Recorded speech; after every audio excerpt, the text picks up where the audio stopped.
Hello, welcome back to another video. Today I'm doing as promised, and I'm going to talk about some good books that I read recently, and I thought I would share them with you because I want more people to read these books, and if all the people that watch this video read these books, we're gonna have a hell of a lot to talk about.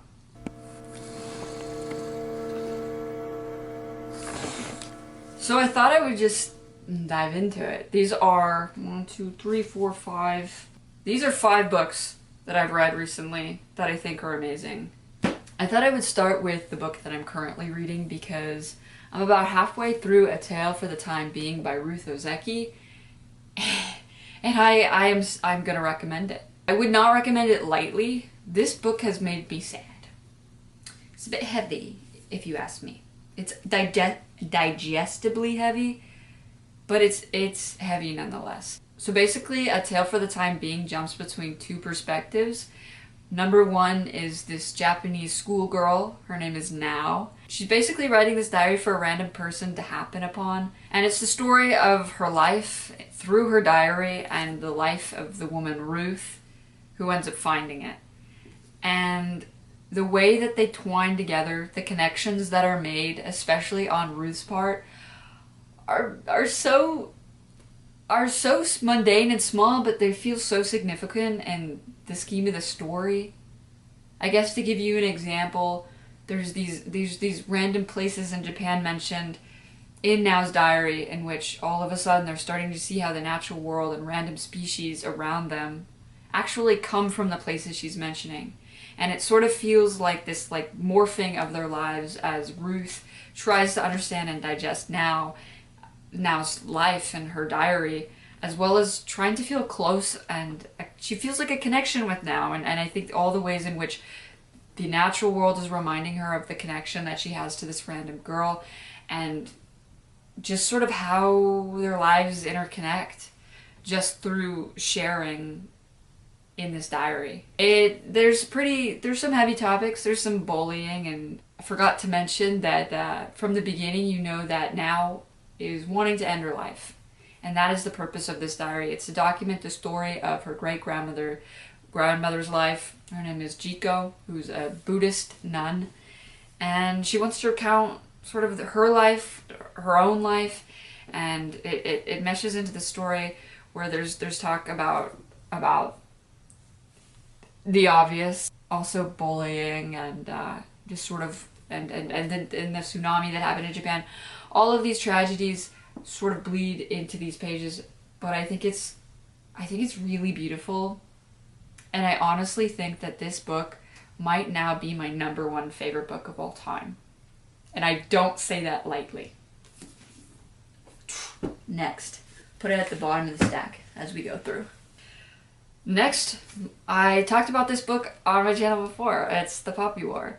Recently I just read this and it was absolutely amazing. I think if you either are into fantasy, want to get into fantasy, or like R.F. Kuang, all parties must read this book. It's basically about this war orphan named Rin. She goes to this top academy named Sign Guard. She places into it by taking this impossible test, and against all odds she gets in. She discovers that she has some hidden, I guess you could say, talents when it comes to martial arts and hurting people. Basically, another Poppy War breaks out and she's forced into the middle of it after coming out of school, and she fights alongside her classmates, and a lot of heartbreaking things happen, but also a lot of happy things happen. It definitely leaves off with you wanting to continue the series. So if you're looking to get your hands on a series, this will make you want to continue reading. I promise you. I think the reason that I feel so connected to it is that the pacing, #1, brilliant. Brilliant pacing. I feel like I'm so engaged because the whole time things just keep going, but at a reasonable pace. There's no 20 pages of descriptive language about trees. Thank you, J.R. Tolkien, for that in The Hobbit. I think there's more pages in The Lord of the Rings talking about a tree than there are about anything else. And sometimes that kind of slow stuff is nice, but I liked this because it kept me so engaged. I don't really like the main character that much, but it's also cool. If you're into like shamanism and sort of the spiritual world, spiritual realm meshing into the material world, it explores some really cool concepts, all the while sort of talking and pointing towards some pretty heavy topics, which R.F. Kuang does best. I know she takes that theme and she runs with it. I know Babel was so hard, heavy hitting on the colonialism. It has that R.F. Kuang twang to it, but it's just a little less dramatic considering this was her first book. She wrote at 19. She wrote this. I'm older than when she wrote this book, and you don't see me published. What did I read? I read this one. I read this one next. I read this one. I don't know what I'm trying to say. So this is Martyr. I'm sure you've seen it. I feel like I see this every single time I go into a bookstore. And I bought it used for cheaper. And it came with this beautiful, lovely crease that doesn't bother me at all. This is Babel by Kaveh Akbar? Wow. I don't even know where to begin with this book. This book was heavy and hard-hitting. I think that is the theme of this video. Heavy, hard-hitting books that will leave you speechless after you finish them. Like, truly speechless. I mean, how do I even talk about this? Well, this book is about a man named Cyrus who's on a quest to find the purpose of his life, which he then gets super interested in this idea of martyrdom, and he wants to sort of do this poetic project, this writing piece, where he focuses on martyrdom specifically. And for the most part, that feels like a very dominant part of the story, and that's where the plot really takes you. But at the end, as it wraps itself up, that becomes the least significant part of the book. It all of a sudden, we're like, actually, we do not care about this project. I mean, not really, but you start to see that there's a lot of things at play here. It's not just about martyrdom. I feel like I articulated myself terribly with this book. What I was trying to say is I feel like he used the writing project as a way to further the plot, but what the story was actually about was digesting grief that he experienced in childhood and how he then connects it to martyrdom, because experiencing a death at that age and it feeling like it got reduced to something so small, but it is something large in your life, and how everyone made that death so insignificant in the grand scheme of life, he wanted to go on a quest to actually make his own death mean something. And then he learns a lot through that process. It's a really beautiful story, and it's really hard to do justice because I was like blacked out while I was trying to explain. That's what I meant. The way that this book is structured is not linear. There's a lot of different perspectives from the different people in Cyrus's life, and it focuses on these small details that then at the very end of the story kind of all come together, and you can see how they mesh into one. But eventually, once they all clicked into place, it was probably the most satisfying plot click in twist I've ever experienced at the end. When I finished this, I was like, oh. It's beautiful. Beautiful. Grief, pain, depression, addiction. I can't do that. I can't do the four like that. So dumb. I would give Martyr a read. This was a 5-star read from me. The next up. Why are these all like so dark? Oh, next we got Empire of Pain. The Secret History of the Sackler Dynasty. Also, really, such a side note, if you know, you know. Like, beautiful, beautiful floppage on this book. Just like bent the cover. It's not a big deal at all. Basically, this is a non-fiction book about the Sackler family, who, if you didn't know, is behind the creation of Oxycontin. This reads like a piece of fiction. Oh my god. The things that this family has gotten away with for so long, this goes back generations of the Sackler family, and you can see just how sick and twisted these people are. This family has wreaked havoc on America and on the world, but especially on American families. And I think this is such an important nonfiction book to read. I sort of started to understand and see a lot of how America's healthcare system worked through this in not a good way. There's just a lot of things that this family has done to hurt the world, and in every way, essentially, they got away with it on a legal scale. I know that this family I know the Sackler name bears a lot of weight of negativity, especially when you bring it up, like amongst some Americans. You typically know this sort of who they are. At least I sort of always was like, the Sackler family. I think I know who you're talking about. And I know that people have always had a bad taste in their mouths for this family and for what they've done and for OxyContin and just like the pain pill industry as a whole. Bad taste in our mouths for it. This is crazy, and it was really eye-opening, and I think it's really important. I don't have a ton else to say about it because really you just have to read it, because the amount, like, if you think you're ready, you're not. The amount of things that happen in this book is absurd, and the generations that just continuously get eviler and eviler. Is that a word, eviler? It doesn't sound like one. Well, for the purpose of this, it is.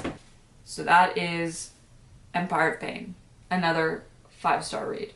Would recommend to anybody looking to get into nonfiction. So this is the last book that I own that I'm gonna talk about. All Over Creation, another Ruth Ozeki book. I found this for free, and I recognized the name because I knew I wanted to read a tale for the time being. And after reading this, alongside her other book that I'm reading, I cannot wait to read more. The thing about Ruth Ozeki that I've discovered is I don't follow a ton of authors. I like to read individual books. I have a couple authors that I'm very loyal to that I would read anything that they write. Number one person would probably be R.F. Kuang. Babel was absolutely incredible. I just need to finish the Poppy War trilogy. I hear she has another book coming out this summer. Look out. But Ruth Ozeki, I literally want to read everything that she has to say and write because her stories are just plain old good. Ruth Ozeki is just sort of a classic fiction novelist, I think. She just sort of writes stories. But every single one of them is really good so far. I want to read A Year of Meats, I think it's called, and then she also has another book. She has a couple others, I think. I don't know. I see it everywhere, but of course I don't know the name now. I think you would know it. The Book of Form and Emptiness that's one of them. Is there another? Basically, All Over Creation is about this girl named Yumi or Yumi. She basically grew up in Liberty Falls, Ohio on a potato farm to this Christian, God-loving potato farming man. And it really influenced her life until she quickly ran away at about 15 and was forced to come home later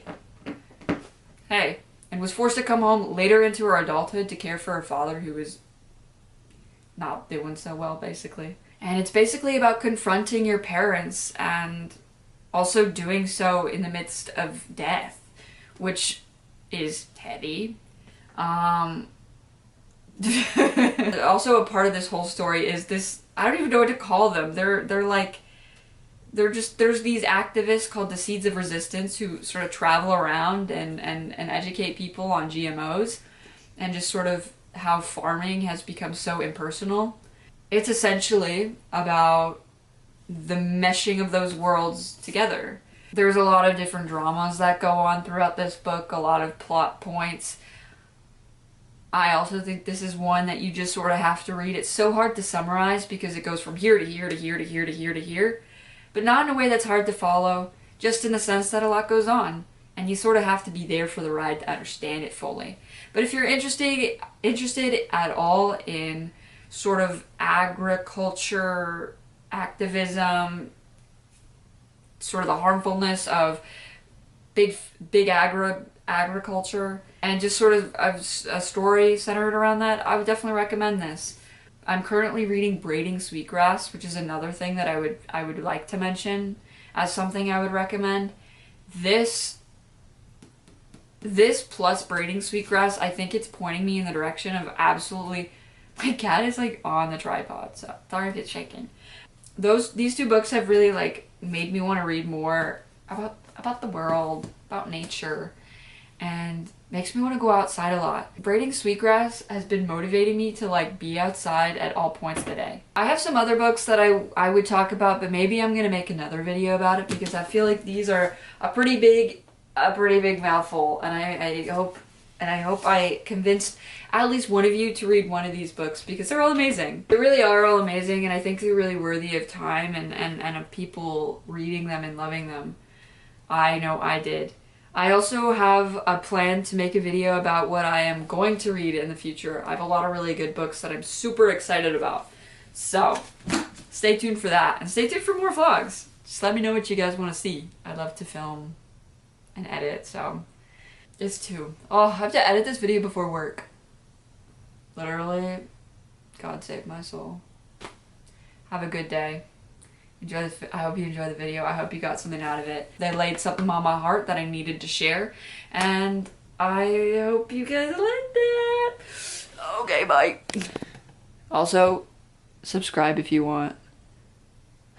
I'm the world's most irrelevant person. Help me become relevant.